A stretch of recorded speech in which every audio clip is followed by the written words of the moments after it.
Students, हमारा differential equation का second class है and as you know that in the previous class we have completed the order and degree of the differential equation. So today we are starting with the formation of the differential equation. हमारा differential equation chapter चल रहा है जिसके अंदर हमने previous class में order and degree of the differential equation cover किया था and as I told you in the previous class के आज हम जो क्लास में करने जा रहे हैं वो है formation of the differential equation. किस तरीके से हम अपना डिफरेंशियल इक्वेशंस को फॉर्म करते हैं, आज हम वो सीखेंगे किस तरीके से फॉर्म करते हैं. Let's see. उससे पहले formation of differential equation actually में है क्या? What is formation of the differential equation? The formation of a differential equation means to form a differential equation by, this is important, by eliminating arbitrary constants from the given equation. जो भी हमें equation given है उसमें जितने भी हमारे arbitrary constants हैं हम उनको रिमूव करके जो इक्वेशंस फॉर्म करते हैं using derivatives is called the formation of the differential equation. अब सबसे पहले पॉइंट आता है कि ये आर्बिट्रेरी कॉन्स्टेंट्स हमारे हैं क्या. सपोज मैं लिखता हूं एक equation y equal to a cos x plus b. See, यहां पर जो मेरा आर्बिट्रेरी कांस्टेंट है वो क्या है? a. मतलब a की वैल्यू चेंज हो सकती है but b is simply a constant. b मेरा एक कांस्टेंट वैल्यू है जो कि फिक्स है बट यहां पर जो मेरा a है वो चेंज हो सकता है. a को मैं कुछ भी ले सकता हूं तो अकॉर्डिंग टू दैट मेरा y की वैल्यू में चेंज आता रहेगा एंड सिंपली मैं क्या करता हूं उसको ऐड कर देता हूं. जैसे मैं सिंपली एक ही चीज लेता हूं, y is equal to twice of x plus 3. मतलब if I take a number उसे 2 से मैं मल्टीप्लाई करूं I will get a result. उसमें मैं 3 ऐड करूंगा then I will get y, मुझे y मिलेगा. तो क्या हम देख रहे हैं यहां पर एक हमारा आर्बिट्रेरी कांस्टेंट है और एक हमारा कांस्टेंट है. तो हम जो डिफरेंशियल इक्वेशंस फॉर्म करेंगे वो कैसे फॉर्म करेंगे? हम ये जो आर्बिट्री कॉन्स्टेंट्स हैं इनको रिमूव करेंगे, एलिमिनेट करेंगे. एंड वन मोर थिंग, हमें कैसे पता चलेगा डिफरेंशियल इक्वेशन हमारी आ गई है? जितने भी हमारे आर्बिट्री कॉन्स्टेंट्स होते हैं, अगर हमारी इक्वेशन के अंदर वन आर्बिट्री कॉन्स्टेंट है मतलब हम फर्स्ट ऑर्डर डेरिवेटिव करेंगे एंड हमारे इक्वेशन के अंदर अगर 2 आर्बिट्री कॉन्स्टेंट्स प्रेजेंट हैं इसका मतलब हम मैक्सिमम सेकेंड ऑर्डर डेरिवेटिव तक जा सकते हैं. राइट. तो अब हम देखते हैं कि हम इसको फॉर्म करते कैसे हैं. डिफरेंशियल इक्वेशन को किस तरीके से हम फॉर्म करेंगे. सी, सबसे पहले स्टेप्स हमें क्या फॉलो करने हैं. जब भी हम डिफरेंशियल इक्वेशन फॉर्म करते हैं we follow some steps. Better रहेगा स्टेप्स फॉलो करोगे आराम से आंसर निकालोगे. सबसे पहले तुम्हें क्या चेक करना है अपनी इक्वेशन के अंदर, जो भी तुम्हें इक्वेशन गिवन है एंड उसके कॉरेस्पॉन्ड हमें जो भी डिफरेंशियल इक्वेशन फाइंड आउट करनी है तो हम सबसे पहले चेक करते हैं. We find how many arbitrary constants are given in the function. हमें जो फंक्शन गिवन है, जो भी कर्व का इक्वेशन गिवन है उसके अंदर कितने आर्बिट्री कॉन्स्टेंट्स प्रेजेंट हैं. राइट. फिर हम क्या करते हैं? Differentiate the functions as many times as there are arbitrary constant. यानी जितने भी आर्बिट्री कॉन्स्टेंट्स हमारे फंक्शन में प्रेजेंट हैं हम उतने टाइम्स उस फंक्शन को डेरिवेटिव करते हैं. लाइक अगर हमारे पास 3 आर्बिट्री कांस्टेंट प्रेजेंट है तो हम उसको 3 टाइम्स डेरिवेटिव करेंगे. मतलब first order derivative, second order derivative and the third order derivative. तो जितने भी हमारे आर्बिट्री कांस्टेंट्स प्रेजेंट हैं उतने टाइम्स हम उसको डेरिवेटिव करके चलते हैं. एंड उसके बाद हमें क्या करना है? फ्रॉम द गिवन फंक्शन, मतलब एक हमें फंक्शन गिवन है और हमने डेरिवेटिव्स फाइंड आउट करें तो हम क्या करेंगे? फंक्शन और जो हमने डेरिवेटिव्स फाइंड आउट करें हम उनको रिलेट करेंगे जिससे कि हमारे जो आर्बिट्री कांस्टेंट्स है वो एलिमिनेट हो जाएं. यानी यूजिंग द फंक्शन एंड जितने भी हमने डेरिवेटिव्स किए हैं, फर्स्ट ऑर्डर डेरिवेटिव किया है, सेकेंड ऑर्डर डेरिवेटिव किया है, हम इन सबको यूज करके जो भी आर्बिट्री कांस्टेंट्स हैं उनको रिमूव करेंगे. And once we have remove the arbitrary constant means we get our answer. जैसे हम आर्बिट्री कॉन्स्टेंट्स को रिमूव करेंगे हमें हमारा आंसर जो है वो मिल जाएगा. तो अब हम इसके लिए देखते हैं कि जो हमारा डिफरेंशियल इक्वेशन है हमने क्या किया कि जो आर्बिट्री कांस्टेंट, सबसे पहले हमें देखने कितने आर्बिट्री कांस्टेंट्स प्रेजेंट है फंक्शन में। जितने आर्बिट्री कांस्टेंट्स हमारे प्रेजेंट है उतने टाइम्स हम डेरिवेटिव करेंगे, एंड फिर फंक्शन और उन डेरिवेटिव्स को यूज करके, उन एक्सप्रेशंस को यूज करके हम आर्बिट्री कांस्टेंट्स को एलिमिनेट कर देंगे, एंड हमारी जो डिफरेंशियल इक्वेशन है वो फॉर्म हो जाएगी, right. So third step is from the given function and the expressions obtained after differentiation eliminate the arbitrary constants to get the differential equation. Arbitrary constants को remove करना है, मैं बार बार फोकस कर रहा हूं। जितने आर्बिट्री कांस्टेंट्स होंगे उतने टाइम्स हमें डेरिवेटिव करना है, एंड किसी भी तरीके से आर्बिट्री कांस्टेंट्स को रिमूव करना है, उसके बाद हमें हमारा डिफरेंशियल इक्वेशन मिल जाएगा, जो कि हमें फाइंड आउट करना होगा, राइट। अब हम क्या करते हैं, इसके लिए कुछ एग्जांपल्स लेकर चलते हैं। जैसे कि ये क्वेश्चन मैंने लिया, find the differential equation representing the following curve. जैसे ये हमारा फर्स्ट क्वेश्चन है। सबसे पहले हमें क्या देखना है, हमारा जो फंक्शन है उसमें कितने आर्बिट्री कांस्टेंट्स प्रेजेंट हैं। Here we have two arbitrary constants a and b, यानी हमें a and b को एलिमिनेट करना है, एंड हमारे पास टू आर्बिट्री कांस्टेंट्स हैं, इसका मतलब मैक्सिमम हम सेकेंड ऑर्डर डेरिवेटिव तक जा सकते हैं। तो हम क्या करते हैं, वन बाय वन इसका second order derivative find out करते हैं। सी, पहले मैं इसका फर्स्ट ऑर्डर डेरिवेटिव करूंगा। Derivative of y is dy by dx is equal to derivative of ax is a, b as it is 1 upon x का derivative क्या होता है, माइनस 1 अपॉन एक्स स्क्वायर, तो ये हो जाएगा minus b upon x square, right. ये expression हमारे पास आ गया। सी, हमें a एंड b को एलिमिनेट करना है, एंड मैक्सिमम हम सेकेंड ऑर्डर डेरिवेटिव तक जा सकते हैं। यहां पर अगर मैं एक ट्रिक अप्लाई करूं, क्या मैं क्या करता हूं, इसको x से मल्टीप्लाई कर देता हूं दोनों साइड पर, यानी पूरी इक्वेशन को if I multiplied by x, तो मेरे पास कुछ ऐसा ही एक्सप्रेशन आ जाएगा, बट बीच में माइनस साइन होगा, वो हम सेकेंड ऑर्डर डेरिवेटिव में रिमूव कर देंगे। कैसे, we multiply both side by x, will get x dy by dx equal to ax minus b upon x, ये आ गया। अब हम क्या करते हैं, फिर से डेरिवेटिव फाइंड आउट करते हैं, क्योंकि हमें सेकेंड ऑर्डर डेरिवेटिव तक जाना है। See, x dy by dx में प्रोडक्ट रूल यूज होगा। First function as it is, second का डेरिवेटिव dy by dx का derivative is d square y by dx square, plus second function as it is that is dy by dx, and derivative of x is 1 equal to ax का derivative क्या होगा, a होगा। 1 upon x का derivative होता है minus 1 upon x square, तो मतलब ये हमारा बन जाएगा b अपॉन एक्स स्क्वायर। सी, मैं जो स्टेप मैंने यहां अप्लाई किया था, x से मल्टीप्लाई कर रहा था, मैं यहां पर भी x से मल्टीप्लाई कर देता हूं।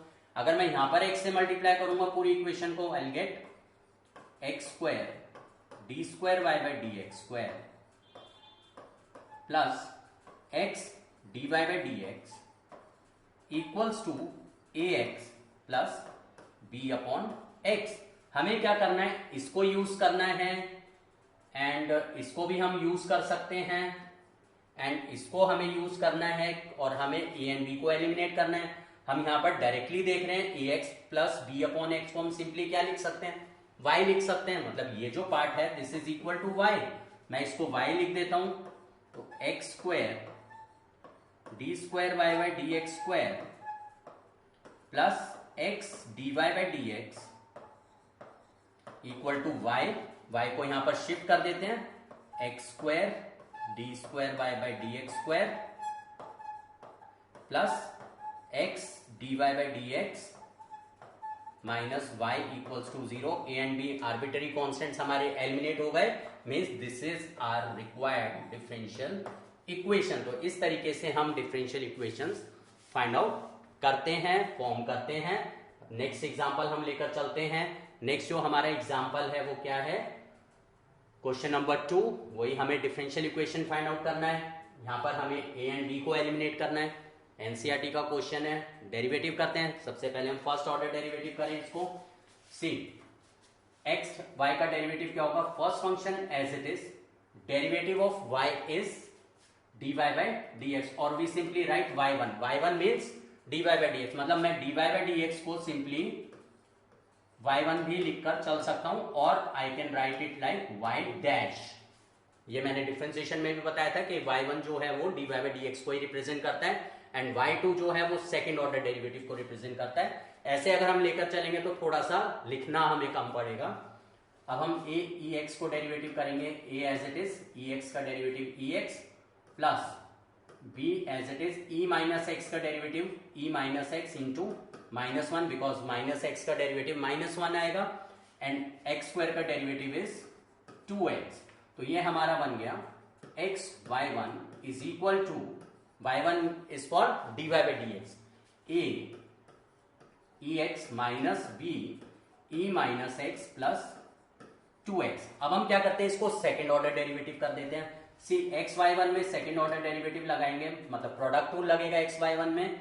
X as it is, y one का derivative will be y two, first order derivative हमारा वाई वन है, उसको अगर हम फर्दर डिफरेंशिएट करेंगे will get second order derivative d square y by d x square, जिसको हम वाई टू से रिप्रेजेंट करते हैं, plus y1 as it is x का डेरिवेटिव 1, ए ई एक्स का derivative a e x as it is, b E minus x का derivative is minus b E minus x and minus minus will become plus, plus 2x का derivative is 2।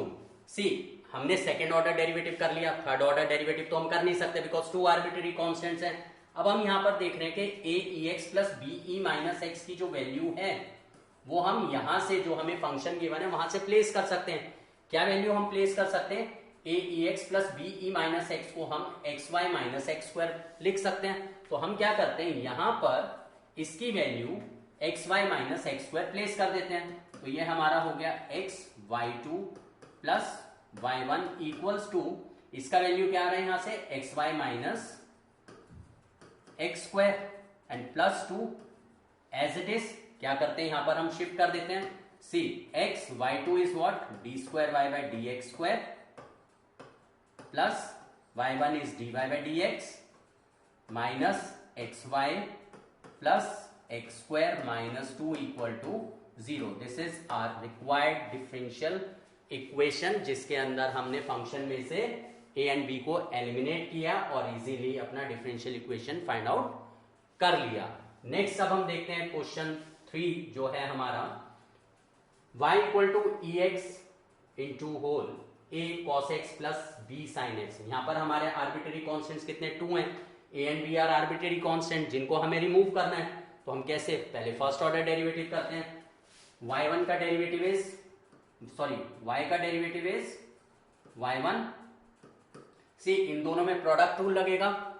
First function as it is, a cos x का derivative is minus a sin x, b sin x का derivative is plus b cos x, plus second function as it is a cos x plus b sin x into derivative of first function ex का derivative is ex। एक और चीज important, जब भी हम differential equation find out करते हैं, जो भी हम डेरिवेटिव करते हैं उससे जो हमारा एक्सप्रेशन आता है हम उसको साथ साथ रिलेट करके चलते हैं। ऐसा नहीं कि हम पहले फर्स्ट ऑर्डर डेरिवेटिव करें फिर सेकंड ऑर्डर डेरिवेटिव करें फिर हम उनको रिलेट करें, उससे थोड़ा सा लंबा हो सकता है क्वेश्चन। एंड अगर हम डायरेक्टली रिलेट करके चलते हैं तो क्वेश्चंस थोड़े से शॉर्ट हो सकते हैं। कैसे, जैसे मैंने बताया कि हम साथ साथ रिलेट करके चलते हैं। सी मैंने फर्स्ट ऑर्डर डेरिवेटिव करा, अब मैं यहां पर ये देख रहा हूं कि जो a cos x plus b sin x ex है उसको मैं y प्लेस कर सकता हूं, तो मुझे इतना लंबा एक्सप्रेशन नहीं लिखना पड़ेगा बार बार। तो मैं क्या करता हूं, इस वैल्यू को y पुट कर देता हूं बिकॉज ये हमारा किसके इक्वल है, y के इक्वल है। तो ये हमारा बन जाएगा y1 equals to ex minus a sin x plus b cos x as it is, and इसको हमने प्लेस कर दिया y। अब हम क्या करते हैं, सेकेंड ऑर्डर डेरिवेटिव करते हैं। Derivative of y1 is y2 equal to, इन दोनों में फिर से प्रोडक्ट रूल लगेगा, ex एज इट इज, इसका हो जाएगा minus a cos x minus b sin x, derivative हो गया सेकेंड फंक्शन का, plus second function as it is मतलब minus a sin x plus b cos x as it is, minus a sin x plus b cos x as it is into derivative of ex is ex plus y का derivative is y1। ये हो गया। अब हम देखें, फिर से relate करें, सेकेंड ऑर्डर डेरिवेटिव तो हमने कर दिया, अब हम कैसे रिलेट कर सकते हैं? सी, इसमें से अगर हम माइनस साइन कॉमन ले लें तो ये बचेगा a cos x plus b sin x, जिसको हम y लिख सकते हैं, plus see b cos x minus a sin x, b cos x minus a sin x into ex को हम क्या लिख सकते हैं? y1 माइनस y, बिकॉज यहां से ex minus a sin x plus b cos x का value क्या आ रहा है? y1 माइनस y, जो ये हमने डेरिवेटिव किया था फर्स्ट ऑर्डर डेरिवेटिव, ये हम यहाँ पे वैल्यू प्लेस कर देते हैं इसकी जगह, तो ये हो जाएगा y1 minus y and plus y1 हमारा as it is see y2 equals to, इसको हम क्या लिख सकते हैं? y, तो minus y plus y1 is 2y1 minus y, तो अब ये हमारा बन गया y2 is what? D square y by d x square, minus y is minus 2y, जो कि यहां पर आकर प्लस 2y हो गया, and minus 2y1 is what? dy by dx equal to 0। This is our required differential equation. अब ये depend करता है कि हो सकता है कि क्वेश्चन में प्रूव करने के लिए दे दे, मतलब तुम y2 y1 की फॉर्म में भी आंसर छोड़ सकते हो और d square y by d x square dy by dx के टर्म्स में भी आंसर छोड़ सकते हो। वो डिपेंड करता है, अगर प्रूविंग के लिए दे तो according to the proving statement चलना है, अदरवाइज तुम जैसे मर्जी इसको आंसर को छोड़ सकते हो, because y2 d square y by d x square को ही रिप्रेजेंट करता है। तो नेक्स्ट अब हम अपना क्वेश्चन देखते हैं। नेक्स्ट हमारा क्वेश्चन है fourth, y equal to a e x plus b E minus 2x। इसमें भी हमारे टू आर्बिट्रेरी कॉन्स्टेंट्स प्रेजेंट है। Derivative of y is y1 equal to a e x का derivative a e x, b E minus 2x का derivative b E minus 2x, and minus 2x का derivative क्या होगा? Minus 2 होगा, power function angle जो हम apply करके चलते हैं, तो ये बन जाएगा माइनस 2b ई माइनस 2x। हम सेकेंड ऑर्डर डेरिवेटिव करते हैं, हम y1 का derivative is y2 equals to, इसका एज इट इज रहेगा, ये हो जाएगा हमारा प्लस 4 इंटू बी ई माइनस 2x। ये आ गया हमारा सेकेंड ऑर्डर डेरिवेटिव। अब हमें क्या करना है? इन्हें रिलेट करना है। गिवन फंक्शन एंड ये जो दो एक्सप्रेशंस हमारे डेरिवेटिव करके आए, इन्हें हम कैसे रिलेट कर सकते हैं? कोई ना कोई हमारी रिलेशन बननी चाहिए। सी, अगर मैं इन दोनों स्टेटमेंट्स को ऐड कर देता हूं, a e x plus a e x क्या बन जाएगा? Twice a e x. 4b e minus 2x minus 2b e minus 2x क्या बन जाएगा? 4 माइनस 2 इज 2, तो दोनों में 2 आएगा और 2 हम कॉमन निकाल देंगे। 2 कॉमन निकालेंगे तो क्या बचेगा? y बचेगा, राइट। तो हम क्या करते हैं? दोनों स्टेटमेंट्स को ऐड कर देते हैं, adding 1 and 2। Adding 1 and 2, we get y2 plus y1 equals to, add होगा twice a e x, ये add होगा plus twice b e minus 2x। 2 common ले लें, ऐड करने का हमें क्या फायदा हुआ? y2 plus y1 equal to 2 common a e x plus b e minus 2x, और ये हमारा किसके इक्वल है? y के इक्वल है। इसका मतलब y2 plus y1 is equal to 2y। ऐसे भी आंसर छोड़ सकते हैं और इसको हम कन्वर्ट कर देते हैं, d square y by d x square plus d y by d x minus 2y equals to 0। This is our required differential equation. तो इस तरीके से हम हमारा डिफरेंशियल इक्वेशंस फॉर्म करते हैं। जो हमारा नेक्स्ट क्लास रहेगा वो रहेगा solution of the differential equations, and solutions of differential equation में हम इंटीग्रेशन पार्ट करेंगे। हमें डिफरेंशियल इक्वेशंस ऑलरेडी गिवन होंगे, हमें उनके थ्रू फंक्शन फाइंड आउट करने पड़ेंगे, यानी उन डिफरेंशियल इक्वेशंस को सॉल्व करना पड़ेगा जिसके अंदर हम इंटीग्रेशन यूज करेंगे।